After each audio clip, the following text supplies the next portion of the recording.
السلام علیکم ورحمۃ اللہ وبرکاتہ۔ امید ہے تمام احباب بخیر ہوں گے۔ وضو کے اوپر ہمارا بحث ہو چکا ہے، غسل کے اوپر ہو چکا ہے، تیمم کے اوپر ہو چکا ہے۔ اب نواقض وضو کی باری ہے، یعنی وہ چیز جس کی وجہ سے وضو ٹوٹ جاتا ہے، جس کی وجہ سے آدمی باوضو ہونے کے باوجود بھی نماز وغیرہ یا ایسی عبادت جو وضو سے ہی ادا ہوتی ادا نہیں کر سکتا۔ وہ کتنی چیزیں؟ وہ تقریباً 8 چیزیں، بڑھ بھی سکتا ہے، زیادہ بھی ہو سکتا ہے۔ ہاں، یہ دھیان میں رکھیں۔ 8 چیزیں، ان میں سے جو عام چیز ہے وہ دھیان میں رکھیں۔ سب سے پہلی چیز ہے پیشاب یا پاخانہ کرنا، یا ان دونوں راستوں سے کسی اور چیز کا نکلنا۔ پیشاب پاخانہ کی وجہ سے بھی آدمی کا وضو جاتا رہتا ہے، ناپاک نہیں ہوتا ہے انسان، ہاں جاتا رہتا ہے۔ اور کیا کہتے ہیں، ان راستوں سے کسی اور چیز کا نکلنا، جیسے کہ کیڑا کنکر وغیرہ یا کوئی اور چیز نکلے، اس سے بھی وضو ٹوٹ جاتا ہے۔ ایک تو یہ ہوا، اور دوسرے نمبر پر آئے گا سو جانا۔ سونا اس طور پر ہو گیا، یعنی ایسے ٹیک لگا کر سویا ہو کہ اگر وہ ٹیک والی چیز ہٹا دی جاتی تو وہ آدمی گر جاتا۔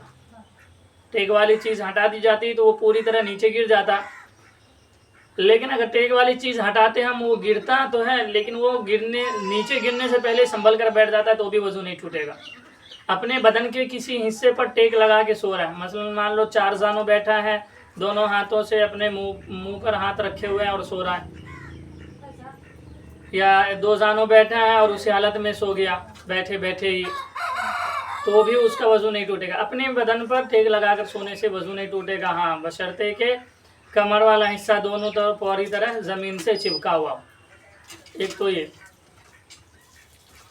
اور لیٹ کر سو گیا، چاہے چت لیٹا ہو، کروٹ سے لیٹا ہو، کسی بھی طریقے سے لیٹا ہو، اگر نیند آ گئی تو اس کا وضو جاتا رہے گا، اگرچہ تھوڑی دیر کے لیے ہی کیوں نہ ہو، تو بھی وضو ٹوٹ جائے گا۔ اور اس کے بعد آتا ہے ہمارا منہ بھر کے کیا کرنا۔ منہ بھر کے کبھی کیا تھوڑی بھی ہوتی ہے، کبھی زیادہ بھی ہوتی ہے۔ اگر منہ بھر کر کیا ہو گئی تو بھی وضو ٹوٹ جائے گا، اور اگر نماز کے اندر منہ بھر کر کیا ہوئی ہے تو نماز فاسد ہو جائے گی، دوبارہ سے وضو بنا کر نماز شروع کرنی پڑے گی، نماز ادا کرنی پڑے گی۔ باوضو تھا تو وضو ٹوٹ گیا، نیا وضو بنانا پڑے گا۔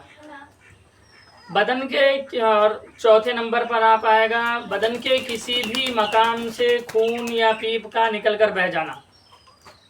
بدن کے کسی بھی مقام سے خون یا پیپ کا نکل کر بہہ جانا، اس میں یہ دھیان میں رکھا ہے، یہ نہیں ہے کہ ہمارا وضو والا حصہ سے خون یا پیپ بہے گا تو ہی وضو ٹوٹے گا، کہ وضو والا حصہ چہرہ ہے، ہاتھ کونی تک ہے، سر والا حصہ ہے، اور پاؤں ہے ٹخنوں تک، یہ 4 حصہ۔ باقی ہاتھ کا اوپر والا حصہ، یہ گردن والا حصہ، پیٹ اور سینے والا حصہ، ران والا حصہ، پنڈلی والا حصہ، یہ سب وضو میں داخل نہیں ہے۔ لیکن اگر ان مقام پر بھی خون یا پیپ نکلے اور تھوڑا بھی بہہ جائے تو بھی وضو ٹوٹ جائے گا۔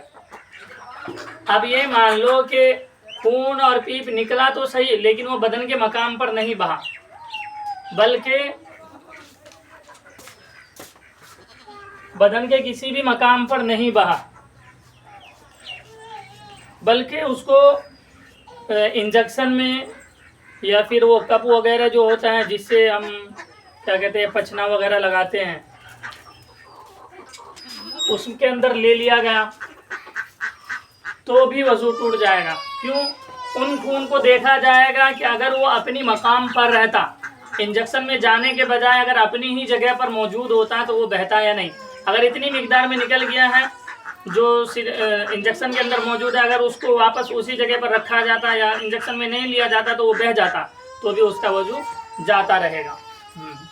یعنی کسی بھی مقام سے جس کو غسل میں یا وضو میں دھونا فرض ہے، وہاں سے خون یا پیپ کا نکل کر بہہ جانا وضو کو توڑ دیتا ہے۔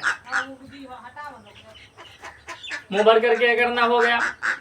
اب رکوع اور سجدے والی نماز میں بالغ آدمی کا کہا مارنا، ہم نے ابھی تک یہ پڑھا تھا کہ رکوع نماز میں کہا مار کر ہنسنا، اس سے وضو ٹوٹ جاتا ہے، لیکن اس کی تفصیل یہ ہے کہ رکوع اور سجدے والی نماز میں بالغ آدمی کا، چاہے لڑکا ہو یا لڑکی کوئی بھی، رکوع اور سجدے والی نماز میں بالغ آدمی کا کہا مار کر ہنسنا۔